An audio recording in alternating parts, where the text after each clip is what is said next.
वह बच गए, मगर बच के भी वे घुट घुट कर मरते हैं। तो वहाँ बच के भी मर जाते, यहाँ मर के भी तर जाते, वहाँ बच के भी मर जाते। यहाँ गंगा का गोता है, यहाँ भैरव का सोटा है, यहाँ गंगा का गोता है, यहाँ भैरव मस्ती है, लोगों के दिल में बसती है, यहाँ रबड़ी भी मिलती है। शाम को धरास में घाट पे खिचड़िया बाबा का खिचड़ी बट रहा है, और सुबह जो है वो रबड़ी चित्र है, और काशी में जितना भी आप आइए वो सब आनंद ही आनंद है। तो निश्चित रूप से यहाँ की जितनी भी व्याख्या की जाए, बाबा भोलेनाथ की नगरी कहते हैं कि यहाँ जब तक जीतेंगे, कहते हैं काशी कबऊ में छोड़िए, कह गए दाता राम, जियो तो खाओ लंगड़ायाम, मरो तो जाओ बैकुंठ धाम।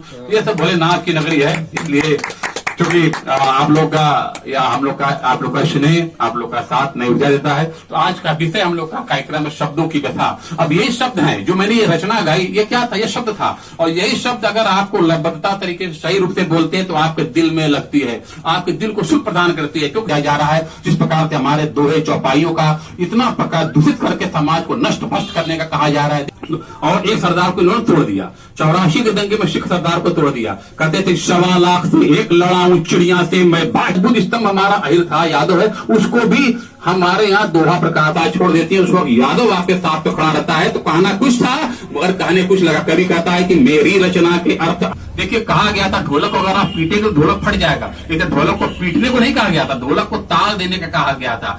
ताड़ना मतलब देखते रहिए। देखा भैया तड़ा हुआ ना, देखल गाय आई, ये डंडा से पीटना चालू करो भैया, पशु को उसको पीटो इस प्रकार से। और हमारी जो महिलाएं हैं उनको जब सिंदूर लगता है तो उनके मस्तिष्क पर महादेव का आशीर्वाद और हनुमान जी साक्षात उसके मस्तिष्क पर सिंदूर के रूप में विराजते हैं। तो इसलिए कहा गया भाई उनको। जी अपना परिचय। मेरा नाम योगी प्रकाश नाथ योगेश्वर। आज यहाँ किस तरह की गोष्ठी चल रही है? जी आज यहाँ पर शब्दों की व्यथा है। हिंदी शब्द और शब्दों के साथ किस प्रकार से छेड़छाड़ हो रहा है, किस प्रकार से दुर्व्यवहार हो रहा है, आज इस विषय पर आज हम लोगों ने यह गोष्ठी का आयोजन किया हुआ है। और जिस प्रकार से हमारे यहाँ आप देख रहे हैं कि नेता, सोशल मीडिया और ये अभिनेता, ये लोग जिस प्रकार से आज हमारे हिंदी शब्द का जिस प्रकार से बलात्कार कर रहे हैं, निश्चित रूप से बहुत ही सोचने की बात है। हिंदी को जिस प्रकार से तोड़ मरोड़ कर प्रस्तुत किया जा रहा है, हमारे यहाँ दोहे चौपाइयों का, ढोल गवार शुद्ध पशु नारी शकल ताड़ना के अधिकारी जैसे पवित्र शब्द का, पवित्र गोस्वामी तुलसीदास जी द्वारा रचित रामायण के इस दोहों का इतना भयानक इसका अपभ्रंश करके और इसके अर्थ के अनर्थ को बतलाते हुए समाज में प्रस्तुत करने का प्रयास किया जा रहा है। निश्चित रूप से आज हम लोगों को यह सोचने की आवश्यकता है कि हम गलत व्याख्या करके क्या कर रहे हैं। हमारे यहाँ मौसी, बुआ, ताई, ये सब शब्दों का समापन होता जा रहा है, लुप्त होता चला जा रहा है। समाचार भी थी, वह भी अब खबरें बनती चली जा रही है, यानी कि हमारे नस नाड़ियों में भी अब हिंदी का समापन धीमे धीमे आरंभ हो गया। और यह ध्यान दीजिएगा, हमारे जब जब हिंदी घटेगी तब तब देश घटेगा, जब जब हिंदी बटेगी तब तब देश बटेगा। यह बहुत बड़ी हमारे यहाँ हिंदी धर्म पे, सनातन धर्म पे और हिंदी भाषा पे बहुत बड़ा यह कुठाराघात हो रहा है। तो आज निश्चित रूप से हम सभी लोगों को यह सोचने की व्यवस्था है। देखिए बदहाली कब खुशहाली बन गई। हम लोग आंटी अंकल कहने बहुत खुश होते हैं, मगर क्या कभी कल्पना कर सोचिए कि आप अपनी मौसी को बुआ और बुआ को मौसी, मामा को चाचा, चाचा को मामा, कोई कहना चाहेगा? नहीं कहना चाहेगा। तो आज हमारे यहाँ हिंदी को किस प्रकार से हम लोग संरक्षित कर सकते हैं, कैसे इसको बचा सकते हैं, और हमारे यहाँ पाठ्यक्रम में भी हिंदी और हम घर में भी बोल चाल में किस प्रकार से हिंदी भाषा का प्रयोग करें। तो आज इसी विषय को लेकर हम लोगों ने यहाँ पे गोष्ठी रखी है। काशी से जब निश्चित रूप से आवाज जाएगी, बाबा हरिश्चंद्र की यह नगरी है, और वहां से हिंदी की जब आवाज जाएगी तो निश्चित रूप से एक अद्भुत संदेश पूरे विश्व में जाएगा। इस विषय में मैं चाहूंगा कि हमारे बीच तिवारी जी यह भी अपने विचारों को रखेंगे। जी अपना परिचय बताएं। हम अपूर्व नारायण तिवारी, महासचिव विश्व भोजपुरी संघ और राष्ट्रीय समन्वय विश्व भोजपुरी सम्मेलन।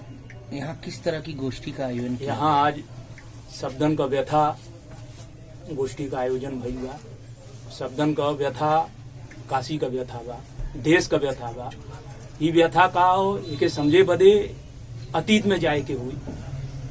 हजारन बरिस से काशी में तुर्क लोगन का, मुगल लोगन का, अंग्रेजन का शासन रहे, और शासन रहे से वो लोगन का शब्दन का ए तरीके से यहाँ पे तोड़ मड़ोड़ देल गई कि बनारस के तमाम मोहल्लन का, तमाम क्षेत्रन का नाम बदल गई।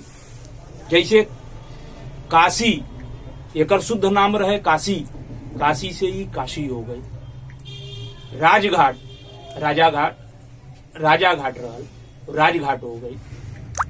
मत्स्योदरी, मछोदरी बन गई। गोदौलिया, गोदावरी नदी बहत रहे, गोदावरी नाम रहे, गोदावरी से वो गोदौलिया बन गई। मंदाकिनी नदी जहां रहनी, मंदाकिनी क्षेत्र आज मैदागिन हो गई। यही तरीके से मांडव ऋषि का क्षेत्र रहे, मांडवडी, मांडवडी से मड़ुआडी, मड़ुआडी से मड़ुआडी हो गई। पूरे शहर का नाम ये तरीके से उलट पुलट हो गई कि कहा हम आप लोगों के बताएं। लौकुशा एक जगह रहे काशी में, जहां लौकुश में रहत रहना, उस जगह का नाम अंग्रेज अइला तो ओकर नाम रख देना लक्सा, और ओकर आज गूगल में उच्चारण होला लुक्सा। उस दिन दूर नहीं हो क्योंकि लोग लुच्चा कही अभ्रंश होत हो, तो शब्दन के साथ खिलवाड़ होत बा। ये हम लोगों का बहुत बड़ा विडम्बना हो। इस गोष्ठी के मार्फत आप सरकार से क्या मांग करते हैं? शब्दन के पहले सही करल जाए, जो सही शब्द के शुद्ध नाम रहे, ओकर शुद्धता एकर शुद्ध रूप में ओके लावल जाए। सबसे जरूरी तो मांग हम लोगों का ही बा। जैसे जमदग्नीपुर, महर्षि जमदग्नि के नाम पे जमदग्नीपुर रहे, ओकर नाम जौनपुर रखा गई। गाजीपुर गाजीपुर हो गई। ये सब शहरन के ओके मूल नाम में लावल बहुत जरूरी बा आज के दिन में। अग्रवन आगरा हो गई, हरिद्वार हरिद्वार हो गई। शब्दन का जो हेर फेर होत बा, ओसे हम लोगन का जो पुरान अतीत हो, जो शानदार अतीत बा, ओके वर्तमान में पुनः लावल जो वो बहुत जरूरी बा।